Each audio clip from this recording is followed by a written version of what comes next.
Good afternoon folks, welcome to Visordown, and today we are in Mojaca in Spain and we are here for the launch of this Honda's brand new CB750 Hornet, a bike that I first set eyes on and hands on at the EICMA show a couple of weeks ago. Obviously we can't ride anything at EICMA, it's just an exhibition. So Honda were pretty hot on the uptake with that. They really got this press launch sorted out quickly, and we've just come back from a fairly long day on it actually. We've been out since about sort of 8-9 o'clock this morning. We got back about an hour ago. It's about 4 o'clock now. So I've had a decent day's riding down here near Almeria in southern Spain, and the roads around here are real good Hornet hunting grounds. You've got lots of switchbacks, lots of twisties, lots of fast sweeping sections, and it just goes to show, and I've said this before and I will say it again, if you've got a sub 200 kilogram bike and around about 100 bhp, you are looking at a fantastic road bike. And I'm going to go through and tell you why I think it is really very good.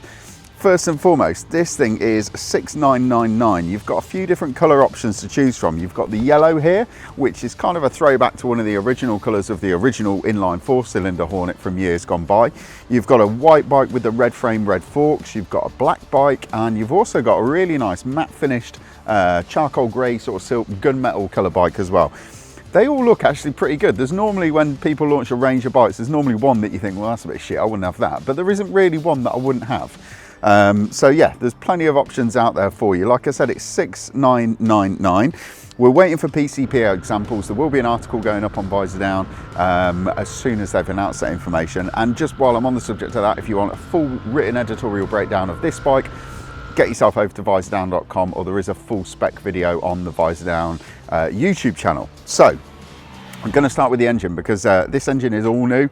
It's a brand new design from Honda, and it is a 270-degree crank parallel twin cylinder. We have got 750cc, obviously CB750, and it is pushing out 90 bhp, and I think the quoted torque on this is 74 newton meters, or around about 55 pound-foot of torque. One of the characteristics of this engine, so it's got a really very short stroke. The stroke is 63.5 mil and the bore is 87 millimeters. I'm checking my notes because I don't want to get it wrong. So it's a really over square engine, and that characteristic of an over square engine would normally be very revvy, very peaky, not a lot at the bottom end, and just it would all happen at the top end of the rev range. That's not the case, and that became very quickly apparent as soon as we pulled out of the hotel car park earlier and started trundling through Mojaca. It's a very tractable unit at low speeds. It's got great low range torque and low range grunt, and then as you get up through the mid-range, it doesn't seem to falter that much at all. And then as you come out of the mid-range, you go up into the higher revs, the engine really comes on song, and you get a really nice rush of power all the way up to the red line. Very surprising, because it's not a normal characteristic of a short stroke parallel twin cylinder, even with the 270-degree firing order. On that thing, I think that Honda have nailed it. I mean, I was a bit dubious about this engine this engine design when I saw the specifications because of that stroke, and also, you know, they're putting it in the Transalp as well, and revvy, high revving, peaky engines in off-road adventure bikes, not really too good. But now I've ridden this thing, I'm quite excited to see how it goes in Honda's new middleweight adventure bike. The bike that we're riding today has got a quick shifter fitted to it. That isn't a standard option. That is something that you can buy from your Honda dealer, and they'll fit it at the dealer when you buy the bike. Got to mention the slipper clutch as well, which all works very nicely. The quick shifter, sometimes around town, you would be using the clutch and it would lurch into the next gear, and it wasn't matching revs very well on up or down shifts, and that was only really in first and second gear. As soon as you get out on the country though, it's the same story, that it just comes into its own. The one bugbear that I have with the overall engine package, is that the throttle is a little bit jerky. It's a little bit harsh in the initial opening and also the initial closing of the throttle. When you're picking up the throttle on a roundabout, and you can sometimes, it can make you seem like you're being a bit clumsy with the throttle, when actually you're probably just opening the throttle as you normally would. I say it about this bike, but do you know what? It's probably a fault of any modern motorcycle that's, you know, of mid to large capacity, that has got Euro 5 and a ride-by-wire throttle. Something they all seem to have at the minute is like they're quite a jerky initial opening and closing of the throttle. Another thing that I really love, and I haven't mentioned it so far, is the engine note of this thing is bloody brilliant. It's a parallel twin 270-degree crank, so you know they make them sound nice, but this one's got a little party piece up its sleeve, and I'm going to show you it now. If I start the engine, there's two exhaust pipes at the bottom, and they both are tuned and combined to give it a really raspy, throaty exhaust note. And if I cover up one of the exhaust outlets with my my glove here, you should be able to hear the difference. Have a listen. So that's it running on both pipes. If I cover up the top one, it sounds a lot more raspy. If I then cover up the bottom one, all you can hear is the bass. And the two together. I'm going to move on to the chassis and suspension now. So we have got an all new frame for this bike. So it's a twin diamond frame. It's very light, it's very strong. The frame rails actually look a bit wider than on some of the other bikes that Honda's got in their middleweight range, but what they've actually done is sort of thinned down the walls of the pipes and added reinforcement sections to keep that frame really strong. We've got good quality Showa suspension, so we've got Showa separate function big piston forks at the front, and we've got a Showa rear shock absorber as well with a ProLink setup on there. No adjustability at the front, the only adjustability that you've got at the rear is the preload, and you've got 130 mil of travel at the front, and the rear shock there's 150 mil of travel. Another impressive thing about this bike is the way that it handles. It's the suspension setup, the chassis geometry are all designed to make this thing super quick turning. It is supremely agile. The rake and trail are very, so it's got a very sort of steep angle of rake. It's got a very short wheelbase compared to anything else on the road, not just compared to the other Hondas in the middleweight range, but it does turn ridiculously quickly. This thing would be an absolute weapon around the town. And when you get it out on a twisty B road, once you get your head around how fast it actually tips into a corner, and you ride with the bike and don't ride it like every other bike you've ridden, it is a lot of fun to ride.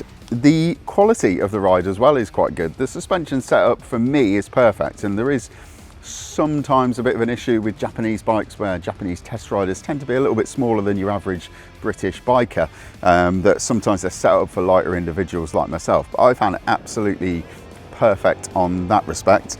Braking system is supplied by Nissin and it's not top spec stuff. You've got, you know, wavy discs and 4-pot calipers at the front and a single sliding piston and wavy disc at the rear. It's 296 mil discs at the front, so it's not huge, but the braking power is great. You've got nice lever feel, you've got lots of, it's very progressive, it's not sharp, it's not jerky in any way, shape or form, and I got on with it absolutely fine out on the road today.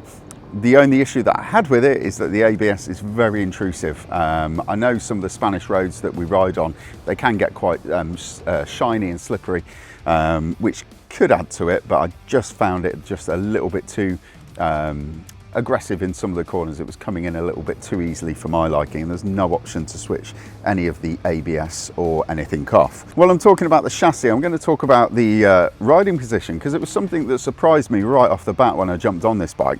It feels really compact. I mean, I'm 5'7". The seat is very low, so 795 millimeters is quite low for a naked bike in the middleweight sector. Not just that, the pegs are set quite high, I think, to be able to enable you to get plenty of ground clearance when you are taking the bike out on through a steep corner. But yeah, I did find it a little bit cramped. It'd be interesting to speak to some of the other journos who are more normal sized people and see what they thought of it.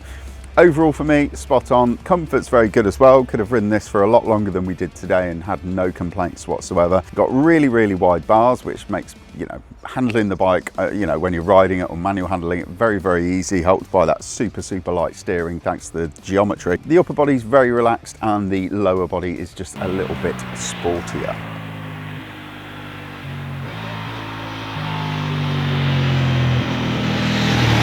So I'm just going to quickly go through the electronics of this thing. You have got, this is, I think, probably the most advanced middleweight naked bike that Honda has ever produced. You've got 4 riding modes: rain, road, or standard as they call it, sport and user. And user's the one you can change the power, you can change the engine braking, you can change the Honda selectable torque control, traction control to you and me. You've got adjustable quick shifters, so you can change how sharply you want the quick shifter to change. You can make it a little bit more relaxed if you want to. It's really got everything. The only thing it doesn't have is an IMU, so you've got no cornering ABS, no lead sensitive traction control, and no IMU control, wheelie control. The wheelie control on this is integrated into that traction control function. All the electronics are very easy to use. You go a bit deeper into it. You've got switchable themes on the dash, on the TFT dash, which is very clear and easy to read. And you've also got Honda voice control. So if you've got a Bluetooth, you can use it to trigger calls and all that sort of good stuff that young people who know a lot more about technology than me want to do while they're out on the bike.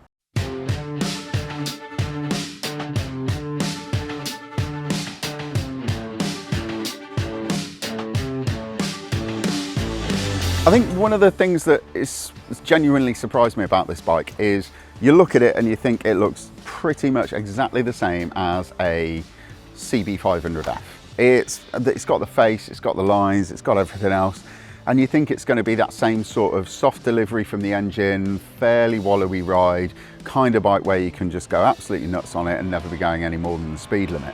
That's not the case. It is a quick bike. I was surprised by the engine character, how much torque it's got at the low end, and how sharp and focused the chassis is. It's not your average commuter bike. I'm not saying that you couldn't commute on it. This thing would be a dream in a built-up city like London or Paris or anywhere where it's really, really busy.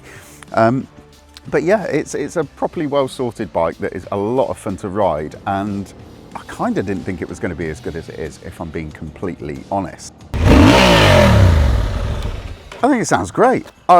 Sadly, I think Honda are going to struggle to sell aftermarket exhaust for this because, I mean, why else would you want to change one when a bike sounds that good to start with? I said at the start that this thing is sub 200 kg, around about 100 bhp. On roads like this, on a day like this, you really wouldn't want to be riding anything else. They are going to be in dealers very, very soon. If you head over to Visordown.com, you can get a full read of all the specs and we take a deep dive into the bike in full, or get yourself over to the Visordown YouTube channel and you can see me walking around on the stage having a first look at them. Anyway, there will be a full review of this bike going up on Visordown.com in the coming days, and thank you very much for watching, folks.